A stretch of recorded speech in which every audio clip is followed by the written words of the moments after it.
Nag-uwi ng matatayog na pagkilala ang Philippine National Police, Police Community Affairs and Development Group at ang Police News Network sa ginanap na ASEAN Excellence Achievers Awards 2026 noong Agosto 18 sa Okada, Manila. Tampok sa mga pinarangalan ay si Police Brigadier General Vina H. Guzman, ang direktor ng PKG para sa ASEAN Excellence in Public Service and Community Relations, habang kinilala naman ang PNN bilang ASEAN Excellence in Media and Communication Platform na tinanggap ni Police Lieutenant Colonel Brenda O. Garcia. Pinarangalan din sina Police Captain Charity Vicente sa kanyang mahusay na pamamahala sa media platforms at si NUP Loreto Bonifacio Concepcion para sa kanyang kontribusyon sa pampublikong pamamahayag at advokasya sa kapakanan ng mga hayop.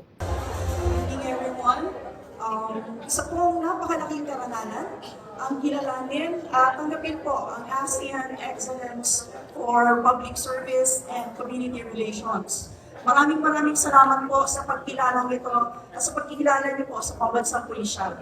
Maraming salamat din po sa organizers ng ASEAN Excellence, headed by Ma'am Benilyn Molina, sa patuloy po na pagsuporta sa Police News Network, sa police at your service at yung mga media programs po ng Philippine National Police.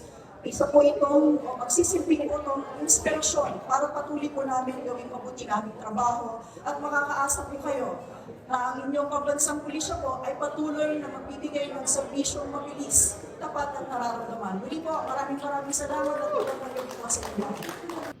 Ang magkakasunod na pagkilalang ito ay nagpapatunay sa patuloy na dedikasyon ng PNP na patatagin ang tiwala ng publiko at palakasin ang ugnayan sa komunidad sa pamamagitan ng tapat, mabilis at transparent na paghahatid ng impormasyon. Saludo sa mga kapulisan natin.